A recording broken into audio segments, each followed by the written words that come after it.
आज जो वचन मैं आपके साथ बांटना चाहती थी वो इसी हालात के ऊपर है कि आज हमारा परमेश्वर हमारे लिए सब कुछ करने वाला परमेश्वर है। हालेलुया।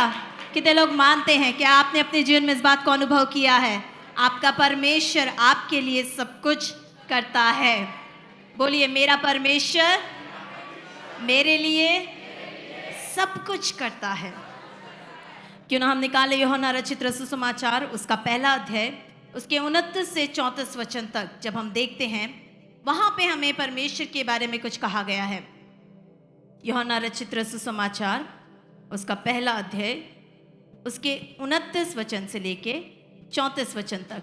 दूसरे दिन उसने यीशु को अपनी ओर आते देखकर कहा, देखो यह परमेश्वर का मेमना है जो जगत के पाप को उठा ले जाता है।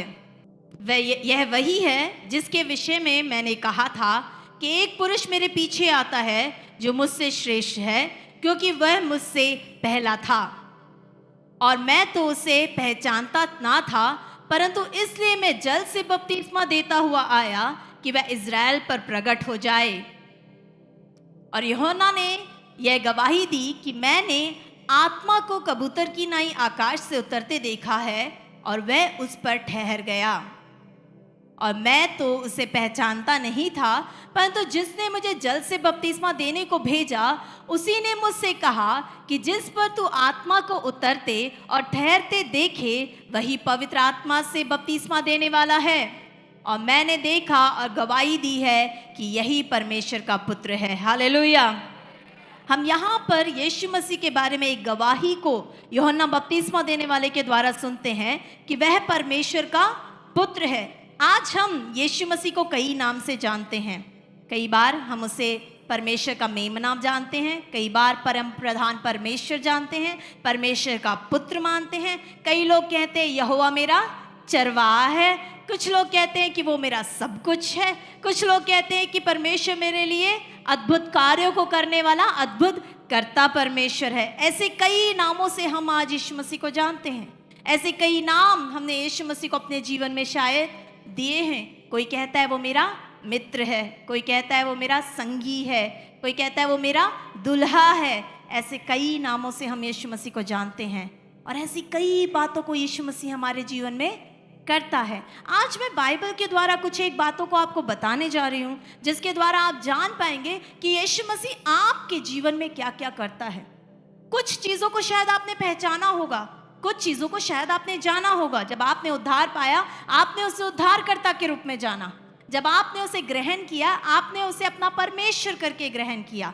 लेकिन ऐसी कई बात है जो परमेश्वर हमारे लिए करता है लेकिन हम उसे अनदेखा कर देते हैं, हम उसे जानते भी नहीं। शायद हमने बाइबल में से उस बारे में पढ़ा भी नहीं होगा। तो क्यों ना अगर आपके पास पेन और पेंसिल है या बुक है तो लिख के रख लीजिए कि परमेश्वर हमारे लिए क्या क्या करता है। हमारे पिछले दिनों में पुराने नियम में सबसे पहले हम देखते हैं कि परमेश्वर वहां क्या करता था। फसह का मेमना, निर्गमन की पुस्तक उसका 12 अध्याय उसके 3 से 14 वचन में जब हम देखते हैं वहां पर परमेश्वर हमारे लिए फसह का मेमना बन गया।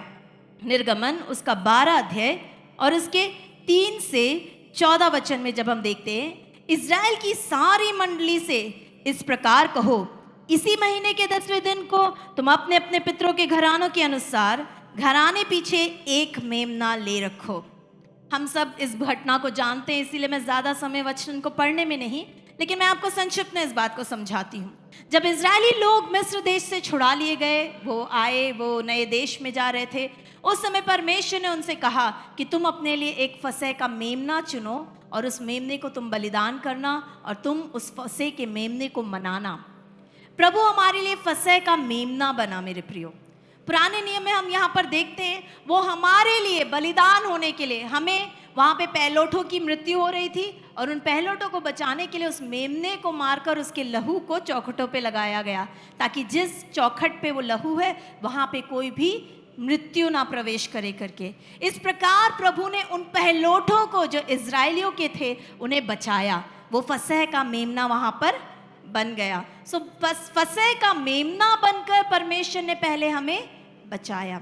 उसी के साथ साथ हम देखते हैं लेवी व्यवस्था की पुस्तक उसका 23 अध्याय उसके 26 से 32 वचन में और 16 अध्याय उसके 29 से 34 वचन में। आप लोग लिख के रख लीजिए, ये वचन पढ़ने के लिए हमारे पास समय नहीं है, इसीलिए मैं आपको जल्दी जल्दी बता रही हूँ। लेवी व्यवस्था उसका 23 अध्याय 26 से 32 वचन। आप लोग ज़रूर घर जाके पढ़िएगा इन वचनों को, तभी जो मैं बता रही हूँ आप उस बात को समझ पाएंगे। लेवी व्यवस्था उसका 16 अध्याय 29 से 34 वचन। ये वचन वहाँ पे प्रायश्चित के मेमने के बारे में बात करता है।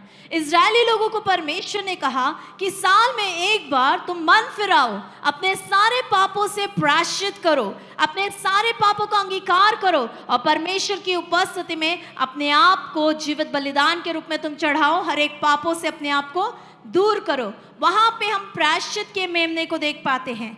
परमेश्वर हमारे लिए प्रायश्चित का मेमना बना। वहां पर भी वो जाते थे जब परमेश्वर के भवन में, तो वो वहां पे एक मेमने को बलि चढ़ा के अपने पापों के लिए क्षमा मांगते थे। हर कोई अपने पाप के हिसाब से वहां पे कोई कबूतर चढ़ाता था, कोई वो पुराने नियम में परमेश्वर की मांग थी, लोग वैसा करते हैं। आज हम इन बलिदानों को नहीं मानते, क्योंकि मसीह खुद हमारे लिए प्रायश्चित का मेमना बन गया। हालेलुया। तो हम देख पाते हैं वहाँ पुराने नियम में प्रभु वहाँ पे उन लोगों के लिए एक प्रायश्चित का मेमना बन गया। पहले हमने देखा वो हमारे लिए फसह का मेमना बना, दूसरा हमने देखा वो हमारे लिए प्रायश्चित का मेमना बना। इस तरह प्रभु हमारे लिए मरने के लिए तैयार हो गया। मेरे प्रियो, हम नए नियम में इस बात को भी पाते हैं। नए नियम में हम देख पाएंगे 1 कुरिन्थियों उसका 5वां अध्याय उसके 7वें वचन को जब हम निकाल कर देखते हैं, 1 कुरिन्थियों उसका 5वां अध्याय उसका 7वां वचन जब हम निकालेंगे तो वहां पर इस प्रकार कहा गया है, पुराना खमीर निकालकर अपने आप को शुद्ध करो कि नया गूंदा हुआ आटा बन जाओ, ताकि तुम अखमीरी हो, क्योंकि हमारा भी फसा जो मसीह है बलिदान हुआ है। आमीन। हमने फसह के बारे में पुराने नियम में देखा। यहाँ पर फसह कौन है? मसीह है। वहां पे आखिरी पंक्ति में लिखा है, क्योंकि हमारा भी फसह जो मसीह है। मसीह यीशु हमारे लिए फसह का वो मेमना बना। इस बात को हम नए नियम में पाते हैं। वही बात को हम देखते हैं इब्रानियों उसका 9वां अध्याय उसके 28 वचन में। परमेश्वर हमारे लिए प्रायश्चित अर्थात मसीह का बलिदान हमारे लिए हुआ। इब्रानियों उसका 9वां अध्याय उसका 28 वचन, वैसे ही मसीह भी बहुतों के पापों को उठा लेने के लिए एक बार बलिदान हुआ। जो लोग उसकी बाट जोते हैं उनके उद्धार के लिए दूसरी बार बिना पाप के दिखाई देगा। यीशु मसीह ने हमारे सारे पापों को ले लिया, वो हमारे लिए प्रायश्चित का मेमना बन गया। अब हमने इन सारे वचनों के द्वारा जाना कि मसीह ने हमारे लिए पिछले समय में क्या क्या किया। ये सब पिछले समय में परमेश्वर ने पुराने नियम में हमने देखा, उसी के रूप में नए नियम में परमेश्वर ने क्या किया हमने देखा। लेकिन आज यीशु मसीह हमारे लिए क्या कर रहा है? अब यीशु मसीह हमारे लिए क्या कर रहा है, इस बातों को हम वचन के आधार पर अब देखने जा रहे हैं। Ministry of Jesus in past, ministry of Jesus in present. आज के दिन में खुदावंद यीशु मसीह हमारे लिए क्या कर रहा है? वो हमारे लिए प्रायश्चित का मेमना बना और वो हमारे लिए हमेशा के लिए है। वो हमारे लिए बलिदान हुआ, वो हमारे लिए हमेशा के लिए। लेकिन अब खुदावंद यीशु मसीह हमारे लिए क्या कर रहे हैं? Ministry of Jesus in present हम जब देखते हैं, पहला वो हमारे लिए निवेदन करता है। रोमियो की पत्री उसका 8वां अध्याय उसके 34 वचन में वो स्पष्ट रूप से कहता है, फिर कौन है जो दंड की आज्ञा देगा? मसीह वह है जो मर गया वरन मुर्दों में से भी जी उठा और परमेश्वर की दाहिनी ओर है और हमारे लिए निवेदन करता है। आज यीशु मसीह आपके लिए और मेरे लिए क्या कर रहा है? वो पिता के दाहिने ओर विराजमान होके आपके लिए और मेरे लिए निवेदन कर रहा है। आपके लिए और मेरे लिए निवेदन। निवेदन क्या होता है? एप्लीकेशन देते हैं ना, कहीं पे काम पे जाते हैं तो हम सब क्या देते हैं? एप्लीकेशन। निवेदन पत्र से कहते हैं हिंदी में। क्यों कहते हैं? कि हम जो है याचिका या फिर एक निवेदन देते हैं कि भाई हमारे लिए आप, मुझे इस काम की ज़रूरत है, हमें ये काम दे दीजिए करके, है ना, निवेदन करते हैं। मसीह यीशु मसीह अपने पिता के दाहिने ओर विराजमान होकर आज हम में से हर एक के लिए वो निवेदन कर रहा है। हर एक बेटी के लिए, हर एक बेटे के लिए, हर एक माताओं के लिए, हर एक भाइयों के लिए, हर एक बच्चे के लिए खुदावंद यीशु मसीह हर घड़ी अपने पिता से निवेदन करता रहता है कि मेरे पिता, इस बहन को इस बार छोड़ दे तू, इस बार इसे क्षमा कर दे तू, इस बार इसे एक और मौका दे दे, ताकि ये जीवन में आगे बढ़ने पाए, ताकि आत्मिक जीवन में बढ़ने पाए। मेरे प्रियो, खुदावंद यीशु मसीह हम में से हर एक के लिए निवेदन करता रहता है। आज की सुबह उस वचन को अगर आप अच्छे से देखेंगे तो वहाँ पे स्पष्ट रूप से बताया गया है कि वो हमारे लिए निवेदन भी करता है। वो पिता के दाहिने ओर केवल बैठा ही नहीं है, वो हमारे लिए निवेदन कर रहा है। आज यीशु मसीह आपके लिए निवेदन कर रहा है मेरे भाई, आज यीशु मसीह आपके लिए निवेदन कर रहा है मेरी बहन, आज यीशु मसीह आपके लिए निवेदन कर रहा है हर एक जवानों। और हम उस यीशु मसीह को क्या स्मरण भी करते हैं? सोच के देखिए, आपने कितनी बार ये सोचा कि प्रभु मेरे लिए निवेदन कर रहा है, वो पिता के दाहिने ओर बैठ के मेरे बारे में सोच रहा है, मैं क्या कर रहा हूँ। हमारा पिता हमारे लिए हर घड़ी जब हम गलत मार्ग में जाते हैं वो निवेदन कर रहा होता है। जब आप उसे भूल जाते हैं, प्रति भोर को आप आराम से सो रहे होते हैं, वो आपके लिए उस समय भी निवेदन कर रहा होता है। जब आप कलीसिया नहीं आते, कहीं और आराम से घूम रहे होते हैं, वो उस समय भी आपके लिए निवेदन कर रहा होता है। जब आप परमेश्वर को भूल के अपने दोस्तों के साथ बाहर घूम रहे होते हैं, उस समय भी वो आपके लिए निवेदन कर रहा होता है। जब आप परमेश्वर के नाम को नहीं लेते, अपने पड़ोसियों के बीच में आप और बातें करते रहते हैं, उस समय भी वो आपके लिए निवेदन कर रहा होता है। मेरे प्रियो, आज सोच के देखिए कितनी बार पिता के दाहिने बैठकर हर घड़ी हर क्षण वो हमारे लिए निवेदन कर रहा होता है और हम अपनी ज़िंदगी में व्यस्त होते हैं। मैं ये नहीं कहती कि हमें काम नहीं कर रहा है, हमें अपने काम करने हैं, लेकिन क्या आप हर घड़ी उसे स्मरण करते हैं?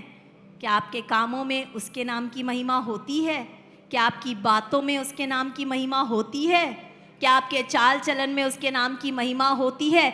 रविवार को केवल आकर मसीह बनना मसीहत नहीं है, लेकिन हर दिन के चाल चलन में मसीह को दर्शाना मसीहत है। हालेलुया।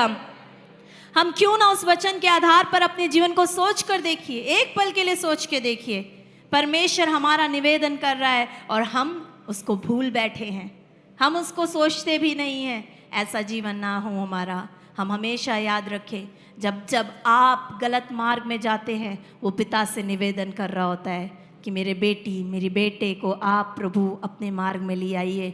मेरे बेटी मेरी बेटी, क्यों वो ऐसा कर रहा है? क्या वो गैर मसीहों के लिए निवेदन करता है या हमारे लिए निवेदन करता है? वो हमारे लिए ज़्यादा निवेदन करता है, क्योंकि हमने उससे बपतिस्मे के वक्त क्या किया है? वाचा बांधी है। हमने खुदावंद यीशु मसीह के साथ वाचा बांधी है। जब हमने बपतिस्मा लिया, हमने ये वाचा बांधी है कि मैं तेरी बेटी हूँ, मैं तेरा बेटा हूँ। और वो लहू की वाचा है, उसे परमेश्वर नहीं भूलता, लेकिन कई बार हम भूल कर बैठ जाते हैं। आज की सुबह हम सब अपने जीवन में इस बात को याद रखें कि वो निवेदन करने वाला परमेश्वर है। वो आपके लिए हर घड़ी हर क्षण निवेदन करता रहता है।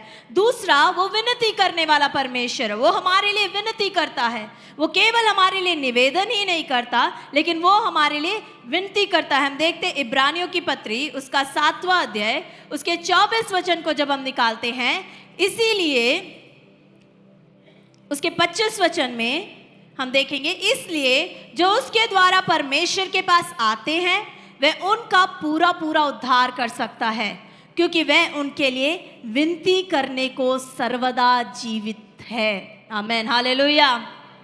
हमारा परमेश्वर केवल हमारे लिए निवेदन नहीं करता, लेकिन वो हमारे लिए विनती करता है। अब विनती निवेदन से अलग कैसे है? कई बार जब हम परेशानी में पड़ के आंसू बहाते हैं प्रभु के आगे, जब हम किसी विशेष प्रार्थना विनती के साथ प्रभु के पास जाते हैं, तो वो अपने पिता से हमारे लिए सिफारिश करता है। वो अपने पिता से कहता है, अरे मेरी बेटी, मेरे मार्गों में चलने वाली, मेरी बातों को मानने वाली, खुदावंद प्रभु तू इसके लिए इस कार्य को कर दे करके वो हमारे लिए विनती करता है। हम देखते हैं ना, सिफारिश करते हैं हम कई बार। जब 2 बच्चे आते, एक बच्चा बोलता है ये चाहिए, एक बच्चा, मम्मी जाके पापा से सिफारिश करती कि अरे इसको लेके दे दो ना, ये मांग रहा है इतने दिन से, करके करते हैं कि नहीं? उसी तरह प्रभु यीशु मसीह अपने बच्चों के लिए पिता परमेश्वर से विनती करता रहता है कि मेरी बेटी को ये आशीष दे दो पिता, मेरे बेटे को ये आशीष दे दो पिता। शायद वो अपने जीवन में और अधिक बढ़ने पाएंगे, और अधिक तेरे लिए प्रभु नाम की महिमा बनने पाएंगे। आज की सुबह यीशु मसीह हमारे लिए क्या करता है? विनती भी करता है। वो केवल निवेदन ही नहीं करता, वो हमारे लिए विनती करता है। तीसरा, वो हमारे लिए जगह तैयार करता है। यूहन्ना रचित सुसमाचार उसका 14 अध्याय उसके 2 वचन में जब हम देखते हैं, मेरे पिता के घर में बहुत से रहने के स्थान है, यदि ना होते तो मैं तुमसे कह देता, क्योंकि मैं तुम्हारे लिए जगह तैयार करने जाता हूँ। प्रभु यीशु मसीह हम में से हर एक के लिए एक जगह को तैयार करता है। प्रभु यीशु मसीह हम में से हर एक के लिए एक स्थान को उस स्वर्गीय स्थानों में तैयार कर रहा है। आज हम में से कई लोग भूलकर अपनी ज़िंदगी में इस पृथ्वी पे बहुत बड़े महल को, मकान को बनाने में लगे हुए हैं। मैं ये नहीं कहती मकान बनाना गलत है, हम आज पृथ्वी पे बना रहे हैं, लेकिन खुदावंद यीशु मसीह हम में से हर एक के लिए स्वर्गीय स्थानों में महल को बनाने के लिए जगह तैयार कर रहा है। हम सब दृष्टांत को जानते हैं, लाजर और उस धनी के दृष्टांत को। कितने लोग जानते हैं? सब जानते हैं? नहीं तो आज जाके घर पे आप उसे पढ़ के देखिएगा। उस दृष्टांत पे हम देखते हैं कि धनी व्यक्ति था, इतना धनी था, उसने बड़ा बड़ा महल बनाया, बहुत धन इकट्ठा किया, सब कुछ किया, लेकिन अंत में वो कहाँ पाया गया? नरक में। उसके पास कोई महल नहीं था वहाँ पर। और वो गरीब लाजर जो कि टुकड़ों पे पलता था, वो कहाँ पर था? अब्राहम की गोद में। उसको बहुत बड़े महल में, अब्राहम की गोद में प्रभु ने जगह दी। आज हम सोच के देखिएगा, आपने यहाँ जो भी घर बनाया है कोई बात नहीं, लेकिन क्या स्वर्ग में आपके लिए जगह तैयार है? आप स्वर्ग में जाएंगे तो कौन सी जगह पे रहेंगे? क्या परमेश्वर आपके लिए महल बना रहा है, या फिर स्वर्ग में जाकर भी झोपड़ी में रहना पड़ेगा? ये आपके कार्यों पे निर्भर करता है मेरे प्रियो। ये आपके परमेश्वर के बीच के संबंध पर निर्भर करता है। फ्लैग चर्च की सिफारिश से महल नहीं मिलेगा, पास्टर सोलोमन के कहने से महल नहीं मिलेगा, लेकिन आप और यीशु मसीह का संबंध कैसा है, इस बात पे निर्धारित करता है आपकी जगह स्वर्ग राज्य में कैसे होगी, क्योंकि वो आपके लिए जगह तैयार कर रहा है। हालेलुया। कितने लोग मानते हैं कि मेरा खुदावंद मेरे लिए एक स्थान को, एक निज स्थान को तैयार कर रहा है। आज की सुबह परमेश्वर से एक ऐसा संबंध आपको स्थापित करना है कि वो आपके लिए निवेदन करने वाला परमेश्वर है, वो आपके लिए विनती करने वाला परमेश्वर है, वो आपके लिए जगह को तैयार करने वाला परमेश्वर है। वो आपके लिए जगह तैयार कर रहा है, लेकिन वो जगह आपके कार्यों पर निर्भर करती है, ना कि किसी और बातों पर। आप कितना अधिक आत्मिक जीवन में बढ़ रहे हैं, उतनी अधिक प्रभु से अपेक्षा रख सकते हैं। क्या आप प्रतिभोर को उठ के प्रार्थना में बैठते हैं? जब वो आपके लिए निवेदन और विनती कर रहा होता है, तो क्या आप उठकर बैठते हैं? आज मेरा प्रश्न है हर एक विश्वासी से, मैं किसी गैर मसीह से आज नहीं बात कर रही, मैं हर एक विश्वासी भाई बहन से जो डूब कर बपतिस्मा लेके 5 साल 10 साल से कलीसिया में हम स्थिर हैं, क्या आप प्रतिभोर को प्रार्थना करते हैं? क्या आप प्रतिभोर को उठ के प्रभु की उपस्थिति में बैठते हैं? क्या आप उसके वचन को अपने भोजन से ज्यादा प्रिय जानते हैं? क्या आप उसके वचन को बिना पढ़े अपने जीवन में किसी कार्य को नहीं करते हैं? क्या आप प्रभु में अपने आत्मिक जीवन को आगे बढ़ाते हैं? क्या आप मसीह के राज्य के लिए कार्य करते हैं, या सिर्फ अपने परिवार के लिए काम पर जाते, मेहनत करते, अपने परिवार को चलाने के लिए ही सीमित रहते हैं? आज हम अपने मसीह जीवन को देखें, क्योंकि वो हमारे लिए सब कुछ कर रहा है। परमेश्वर हमारे लिए सब कुछ कर रहा है। वो हमारे लिए निवेदन कर रहा है, वो हमारे लिए विनती कर रहा है, वो हमारे लिए फसह का मेमना है, वो हमारे लिए प्रायश्चित का मेमना है। वो अपनी ओर से हर एक बातों को कर रहा है, लेकिन मसीह होने के नाते आप क्या कर रहे हैं? क्या आप उसके वचन में जैसा कहा गया है उसके आधार पर एक मसीह जीवन को जी रहे हैं? क्या आप प्रभु आपसे जो अपेक्षा करता है उसके आधार पर मसीह जीवन को जी रहे हैं? आइए हम देखते हैं, ये अब तक था कि जो प्रभु हमारे लिए अभी कर रहे हैं, इस समय कर रहे हैं, इस घड़ी भी जब हम यहाँ पर बैठे हैं सब, प्रभु यीशु मसीह हमारे लिए निवेदन कर रहा है। वो हमारे लिए विनती कर रहा है। लेकिन वो आने वाले भविष्य में क्या करने जा रहा है हमारे लिए? Ministry of Jesus in future. हमने पास्ट देखा, हमने प्रेजेंट देखा, अब हम फ्यूचर में, भविष्य में देखने जा रहे हैं कि प्रभु हमारे आने वाले समय में क्या करने जा रहा है। पहला, वो हमारे लिए बादलों पर आएगा। मरकुस रचित सुसमाचार उसका 14 अध्याय उसके 62 वचन को जब हम देखते हैं, मरकुस रचित सुसमाचार 14 अध्याय 62 वचन, यीशु ने कहा, हाँ मैं हूँ, और तुम मनुष्य के पुत्र को सर्वशक्तिमान की दाहिने ओर बैठे और आकाश के बादलों के साथ आते देखोगे। बहुत जल्द एक समय आने वाला है जब यीशु मसीह हमारे लिए बादलों पर आएगा। कितने लोग विश्वास करते हैं? उस विश्वास के साथ जीने वाले ही उसे देखने पाएंगे। अगर हम इस विश्वास के साथ है कि यीशु मसीह आएगा। एक बार मेरे पापा ने मुझे ये बात कही थी, जब हम उद्धार नहीं पाए थे, हम गैर मसीह में थे, नामधारी मसीह थे हम, तो एक पास्टर ने कहा यीशु मसीह आने वाला है, जल्दी उसे अपना लो। मेरे पापा कहते 2000 साल से तुम यही बोल रहे हो, अगर आना होता तो अब तक आ जाते करके। बहुत सालों से तुम लोग यही बोल रहे हो करके। हम सब हंसी मजाक कर रहे थे इस बात को लेकर कि ये हमेशा बोलते। मेरे प्रियो, सचमुच कई बार हम संदेह में पड़ जाते, लेकिन मेरे प्रियो, प्रभु अब तक धीरज धरे हुए, क्योंकि अनेकों आत्माएं अभी भी उस शैतान के चंगुल में फंसी है। वरना वो बहुत जल्द वो समय है कि वो आने वाला है और हम सबको ले जाने वाला है। कितने लोग विश्वास करते हैं? हमारी आशा, मसीह लोगों की आशा ही इस बात पर बनी है कि यीशु मसीह हमें लेने आने वाला है। हम गीत गाते हैं बहुत ज़्यादा, है ना, हम मिलेंगे बादलों पर करके, हम बहुत उत्साह के साथ गीत गाते हैं, लेकिन हम में से कितने लोग उस बात को मानते हैं? कितने लोग मानते हैं? तो आप उन नाश होने वाली आत्माओं को बचाते क्यों नहीं? अगर आज की रात यीशु मसीह आएगा तो हम खाली हाथ ना खड़े हो उसके आगे, कुछ आत्माओं को अपने साथ लेकर चलने वाले बने। क्योंकि जब यीशु मसीह आएगा तो क्या आप अपना बंगला ले जाओगे अपने साथ? अपनी गाड़ी ले जाओगे अपने साथ? आपके पास जो गोल्ड है वो ले जाओगे? आपके पास जो पैसा वो लेके जाओगे जब यीशु मसीह बादलों पर आएगा? क्या लेके जाएंगे जब यीशु मसीह बादलों पर आएगा? तो क्या लेके जाएंगे? आत्माओं को। आपके पति जो उद्धार नहीं पाए हैं, क्या आप उन्हें अपने साथ ले जाएंगे? आपकी पत्नी जिसने उद्धार नहीं पाया है, क्या आप उन्हें अपने साथ ले जाएंगे? आपके बच्चे जो प्रभु में आगे नहीं बढ़ रहे हैं, क्या आप उन्हें अपने साथ ले जाएंगे? मेरे प्रियो, क्यों ना हम सोचे। कई बार मजाक मजाक में हम जब बोलते हैं तो ऐसे बोलते हैं, मैं पैर पकड़ के ऊपर आ जाऊंगा तेरे साथ करके। कई बार बोलते हैं ना मजाक में, घर पे मजाक करते हैं, हाँ तू बहुत प्रार्थना करती, तू कर ले, हम पैर पकड़ के आ जाएंगे तेरे पीछे पीछे। वहाँ पे कोई ऐसे नहीं आ सकता। हर एक जुबान जो अंगीकार करेगी यीशु ही प्रभु है, जब यीशु मसीह बादलों पर आएगा तो वो ही उसके साथ जा सकते हैं। जो अंगीकार करेंगे कि यीशु ही मेरा प्रभु है, मेरे प्रभु यीशु मसीह को छोड़ कोई दूसरा मेरा परमेश्वर नहीं, केवल ऐसे ही लोग खुदावंद यीशु मसीह के साथ स्वर्ग लोग जा सकते हैं। तो सोच के देखिए कि आज आप अपने साथ किसको ले जाएंगे? प्रभु ने हर एक पत्नी को जिम्मेदारी दी है कि उनका पति स्वर्ग राज्य में आए। ये आपकी जिम्मेदारी है। आप अपना पल्ला मत झाड़ दीजिए, वो नहीं मानते, वो नहीं सुनते करके। आपको दिया गया कर्तव्य है परमेश्वर की ओर से।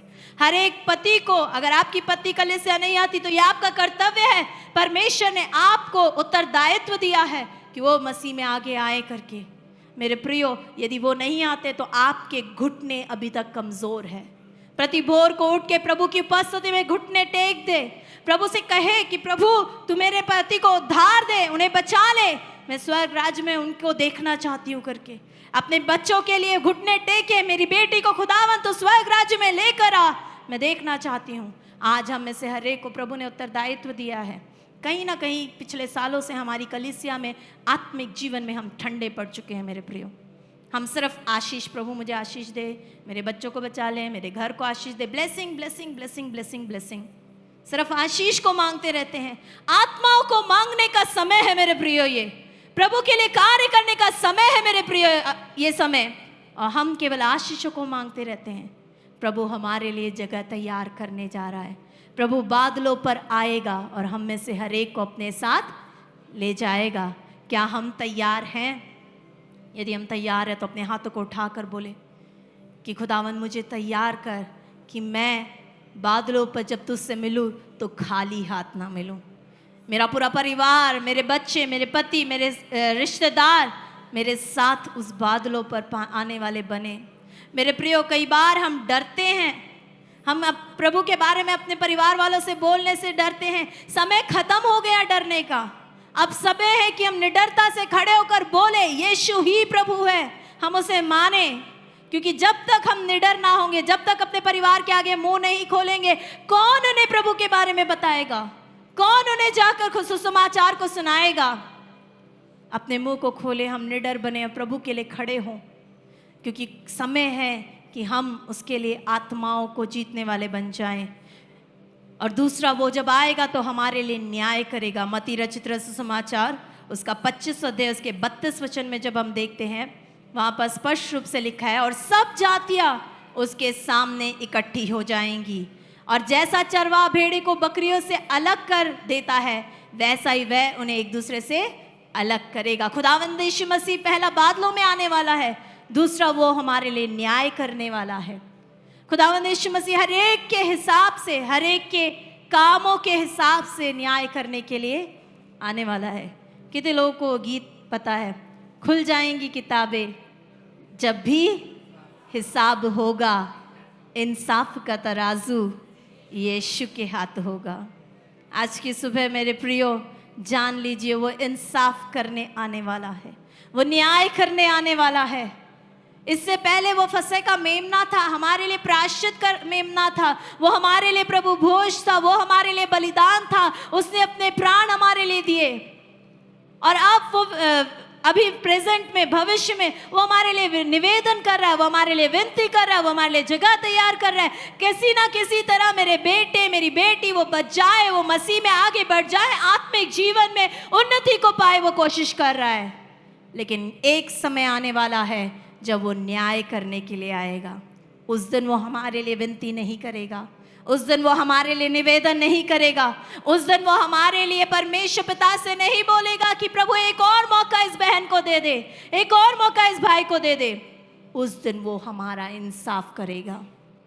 चाहे आप छोटे हो, चाहे आप बड़े हो, चाहे आप भाई हो, चाहे आप बहन हो, चाहे आप माताएं हो, चाहे आप जवान हो, उस दिन वो हम में से हर एक को ये बात से न्याय करेगा कि तुमने वचन को सुना था, तुमने वचन को पढ़ा था, तुमने मुझे जाना था, तुम मेरे वचन को जानते थे, फिर तुमने क्यों नहीं मेरे वचन को दूसरों तक पहुंचाया? फिर तुमने क्यों नहीं मुफ्त में जो पाया उस उद्धार को मुफ्त में क्यों नहीं दिया? करके खुदावंद यीशु मसीह हम में से हर एक का न्याय करने जा रहा है। और तीसरा, वो हम पर राज्य करेगा। प्रकाशित वाक्य उसका 20वां अध्याय उसका 6वां वचन कहता है, धन्य और पवित्र है वह जो इस पहले पुनरुत्थान का भागी है। ऐसों पर दूसरी मृत्यु का कुछ भी अधिकार नहीं, पर वे परमेश्वर मसीह के याजक होंगे और उसके साथ 1000 वर्ष तक राज्य करेंगे। हालेलुया। कितने लोग की आशा है कि मैं यीशु मसीह के साथ 1000 वर्ष तक राज्य करूंगी? बहुत कम हाथ दिख रहे, आधे लोगों की आशा खत्म हो गई। इतना सिस्टर ने बोल दिया कि ये करना वो करना, अब कहाँ से मैं जाऊंगा? हमारे पास आशा है मसीह यीशु में आज भी। कितने लोग विश्वास करते हैं कि वो अभी भी निवेदन कर रहा है, अभी भी विनती कर रहा है, अभी भी हम सुधर सकते हैं, अभी भी समय है कि हम उसके लिए आत्माओं को जीत सकते हैं और उस 1000 वर्ष के अनंत काल में भाग ले सकते हैं। क्योंकि खुदावंद यीशु मसीह हर एक विश्वासी से यही चाहता है। हम सिर्फ नाम के लिए सप्ताह में एक दिन आकर यहाँ बैठ कर जाने वाले नहीं, लेकिन हम उस 1000 वर्ष की जिंदगी की आशा के साथ यहाँ पर है। हर एक मसीह जीवन का आखिरी फल क्या है कि हम उद्धार पा लिए, हम मसीह जीवन जी रहे हैं। अब हमारी आशा ये कि जिस दिन यीशु मसीह बादलों पर आएगा, अपने साथ हमें ले जाएगा और हम 1000 वर्ष उसके साथ राज्य करेंगे। वो राज्य करेगा, वो हमारा राजा होगा और उसके राज्य में आंसू और दुख नहीं होंगे, वहाँ खुशियाँ ही खुशियाँ होंगी। अगर आप पढ़ के देखेंगे यशायाह में, वहाँ पे यशायाह भविष्यवाणी करने वाला कहता है वहाँ पे सिंह और मेमना एक साथ वहाँ पर होंगे करके। प्रभु के कलाम को अच्छे से पढ़ कर देखिए, वहाँ पे उसके रहस्यों को आप जान पाओगे कि परमेश्वर कैसा कैसा आपके साथ रहना चाहता है, वो कैसे कैसे आपको आशीषित करना चाहता है। मेरे प्रियो, प्रभु हमारे साथ राज्य करेगा। इसीलिए हम मसीह हैं, इसीलिए हम संडे चर्च को आ रहे हैं, इसीलिए हम यीशु मसीह के पीछे चल रहे हैं, इसीलिए हम सब लोगों को यीशु मसीह के बारे में बताते हैं, क्योंकि एक दिन हम यीशु मसीह के साथ क्या करेंगे? क्या करेंगे? आवाज नहीं आ रही है? आपके अंदर विश्वास है? क्या करेंगे हम एक दिन? कैसे आवाज आएगी? अभी तक तो हम घर पे लड़ाई कर रहे थे, अभी तक अपने बच्चों से लड़ाई कर रहे थे, अभी तक हम अपने बुरी आदतों से बाहर नहीं निकले हैं, तो मुंह से कैसे निकलेगा कि हम राज्य करेंगे? परमेश्वर अपनी दुल्हन को लेने आने वाला है, जो बेदाग हो, जिसमें झूठ ना हो, जिसमें व्यभिचार ना हो, जिसमें दूसरों के प्रति कड़वाहट ना हो, जिसमें कोई बुरी बात ना हो। परमेश्वर ऐसी दुल्हन को लेने आने वाला है जो किसी दूसरे से ईर्ष्या ना रखते हो, जिनके अंदर पैसों का लालच ना हो, जो हर बात बात पे, छोटी छोटी बात पे झूठ ना बोले, जो विश्वास योग्य मसीह हो, जो सच्चा मसीह हो। प्रभु यीशु मसीह ऐसे लोगों को लेने के लिए आने वाला है, और प्रभु यीशु मसीह ऐसे लोगों के साथ राज्य करेगा। क्यों ना एक क्षण के लिए अपनी आंखों को बंद करके सोच के देखिए, यदि इस घड़ी प्रभु यीशु मसीह आएगा तो क्या मैं उसके साथ 1000 वर्ष राज्य करने के लिए जाने के योग्य हूं? क्या वो मुझे ले जाएगा? ये प्रश्न अपने आप से पूछ के देखिए, क्या यीशु मसीह मुझे ले जाएगा? कहीं ना कहीं आज आप परमेश्वर से बहुत दूर चले गए हैं, आप प्रभु से बहुत दूर अगर अपने आप को पाते हैं, तो ये समय है वो पिता जो आपसे, आपके लिए निवेदन कर रहा है पिता के दाहिने ओर बैठ के, वो यीशु मसीह जो आपके लिए विनती कर रहा है, आप उससे बोल कर देखिए कि प्रभु मुझे अपने पास ले आ परमेश्वर। हालेलुया। रिबा शिखारा सियांदारा रिबा शांदारा बा। लेकिन हम इन सब प्रभु के आशीषों को ना पाले, इसलिए कोई एक और सामर्थ कार्य कर रही है। अपने हाथों को उठा के हालेलुया बोलिए। प्रभु ने इतने कार्य किए हमारे लिए। वो हमारे लिए फसह का मेमना बना, वो प्रायश्चित का मेमना बना, वो हमारे लिए प्रभु भोज बना, वो हमारे लिए मसीह बलिदान हुआ, वो हमारे लिए निवेदन करता है, वो हमारे लिए विनती करता है, वो हमारे लिए जगह तैयार कर रहा है, और वो बहुत जल्द बादलों में आने वाला है, वो न्याय करने वाला है, और वो हमारे साथ राज्य करने वाला है। प्रभु इतनी बातें हमारे लिए कर रहा है। उसने हमारे एक अच्छा जीवन नियोजित किया, एक प्लान तैयार कर रखा है प्रभु ने हमारे लिए, और उसके अकॉर्डिंग वो हमें लिए चल रहा है। लेकिन इन सब आशीष को हम ना पाले, इसलिए शैतान अगली तरफ कार्य कर रहा है। वो क्या करता है? यूहन्ना रचित सुसमाचार उसका 10वां अध्याय उसका 10वां वचन कहता है, चोर किसी और काम के लिए नहीं, परंतु केवल चोरी करने, घात करने, और क्यों आता है? नष्ट करने को आता है, कि हम जीवन ना पाए। वो 1000 वर्ष का जीवन आप ना पाए, इसलिए शैतान हमें नाश करने के लिए आता है। वो उस जीवन से हमें हटाने के लिए हमें किसी ना किसी तरह नाश करने पे तुला हुआ है। वही नहीं, इफिसियों की पत्री उसका 6वां अध्याय उसके 12 वचन में लिखा है, वो हमसे युद्ध करने के लिए आता है।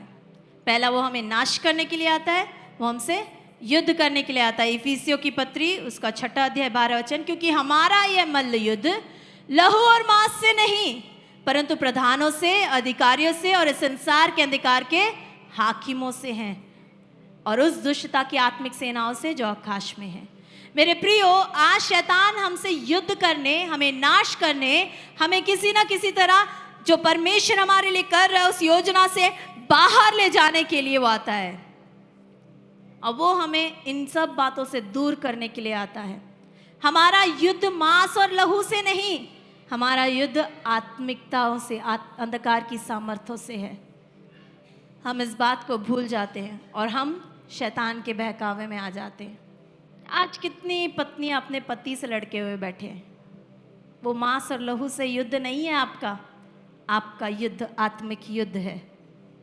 हर घर में शैतान पति पत्नी के बीच में परेशानी देता है, ताकि वो उसमें ही फंसे रहे और अपने आत्मिक युद्ध को भूल जाएं। आज कई बार हम अपने आत्मिक युद्ध को भूल बैठे हैं, क्योंकि हमारा पूरा ध्यान मांस और लहू में पड़ा हुआ है।